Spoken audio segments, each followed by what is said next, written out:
this is Sarah and welcome to your weekly oracle card reading. This week is for the week commencing the 7th of July and I'm using Wisdom from the Hidden Realms this week, which is an oracle card deck by Colette Baron Reid. I don't use it that often, but when I do it seems to sort of really resonate, so I thought I'd give it a go using it today. So I've moved around a bit today. It's getting really dark in the corner where I usually do my readings for one, and for two I have started packing things, so things are getting kind of displaced and all over the place, so I'm going to move them around.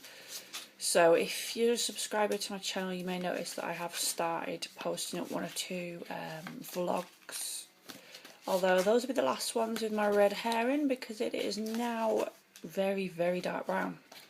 So I'll be probably doing another one, either a blog or a vlog this week. So when that's done, I'll post that up on my Facebook page and you can get to it from there. So back to this, we need a card for Monday, Tuesday. Okay, so there's Monday, Tuesday, Wednesday, Thursday, that one. Friday, Saturday, Sunday. Now I know there's a full moon coming up. I think it's the 12th. So it'll be interesting to see what that one is. Okay. Just dropping all the other cards in the background. So Monday, Tuesday. And the card for Monday, Tuesday is the Sun Dancers. It says joyful activity, celebration of life and abundance. Right, for me this card again it's linking in as well to the law of attraction there. So, okay, Noel's agreeing, yeah, good, thanks Noel. It's linking into the law of attraction, so again we're being guided at the moment to really focus on that which we do want, the outcomes that we desire, and most of all the feelings that we want to feel when we have our outcome, our preferred outcome, or we've got our desires. So instead of sort of focusing or being drawn into rather the sort of emotions we have at the moment where we want this to happen and we want this to happen, and that sort of puts it into the future, which is an unknown time, and really that future moment never really comes. We're always chasing it. Also to be aware of situations where we maybe are dawdling on action steps a little and saying, well, yeah, okay, I could take this step, but I need to just do this, or I need to have this, or I need to buy this, or this needs to happen before I can do this. I need to avoid that kind of way of thinking at the moment, because that might hinder us as well.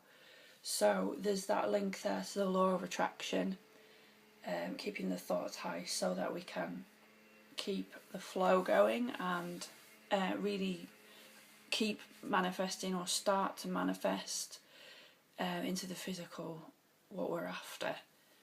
Another meaning for this card is as well that this can all happen and we can keep our thoughts great, but if we're struggling to keep our thoughts that way, this card really guides us to kind of say, you know what, I know we need to take action steps, and I know we need to put the work in, but at the first sort of couple of days of this week, we may be better just sort of taking a bit of time to rest away from being really.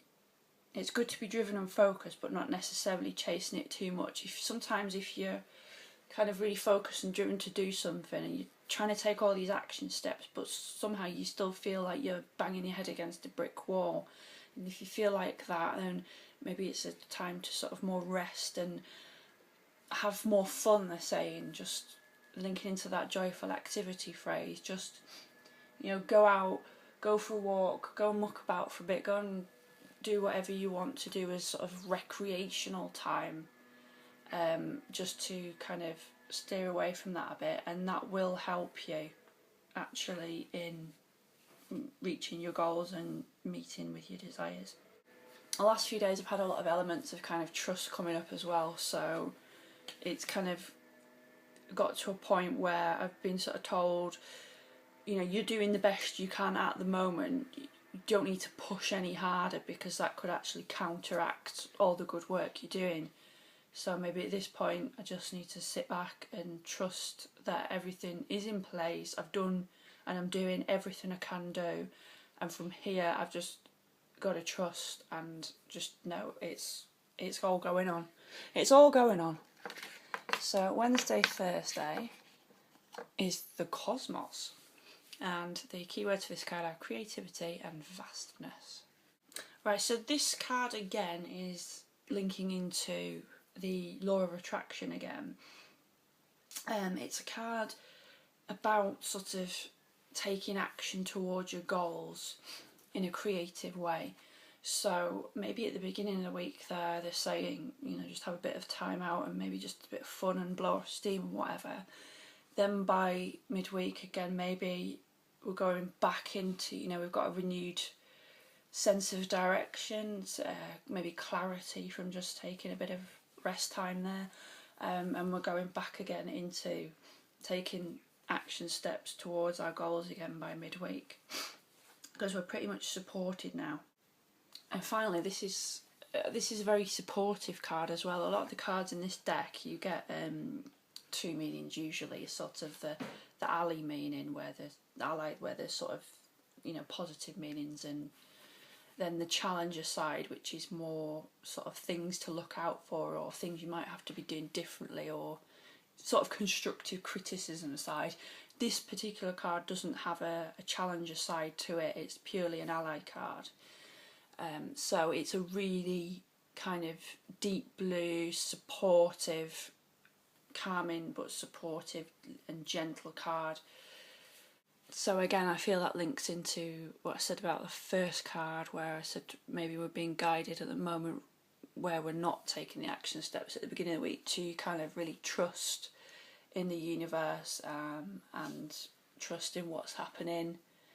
And then the cosmos has kind of come up saying here, you know, yeah, we've got your back. You know, you are supported here fully in what you're trying to do, especially now with creative projects.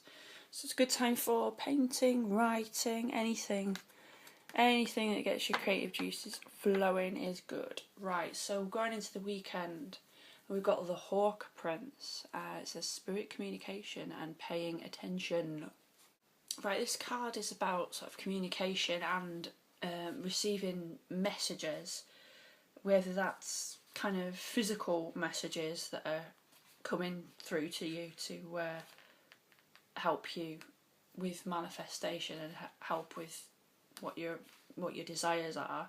So physical things, you know, like phone calls with people, or letters or emails you might get, or whether they're sort of more spiritual messages coming from maybe spirit guides or people who've crossed over. It can also mean signs in the aspect of, you know, seeing physical signs like feathers or coins, or even something when you're watching TV or reading a book that stands out at you. Sometimes particular phrases stand out at you. So any kind of messages that are coming through sort of Friday, Saturday, Sunday are really important to pay attention to at that time. So I feel like for those of you as well at the beginning of the week, if you maybe feeling a bit kind of unfocused at the moment, I know we can go between two extremes and sort of feel really focused on things sometimes, and then others just kind of not really sure, brains a blur, things kind of seem a bit hazy. So if they do at the beginning of the week, that's fine. Just take some rest time. Don't feel anything like guilt or fear from it, and just know that that's needed. And by the end of the week, I think we're going to have a lot more focus this week about what we need to do or where we're going, whether that's come from sort of connecting with ourselves inwards and we're receiving messages from our own intuition about it, or whether we're receiving messages perhaps from an external source. So have a great week, and I will, like I said, I'll try and post either a vlog or write a blog this week and get that up on the website. So have a great week, and I will see you next week for the next Oracle card reading.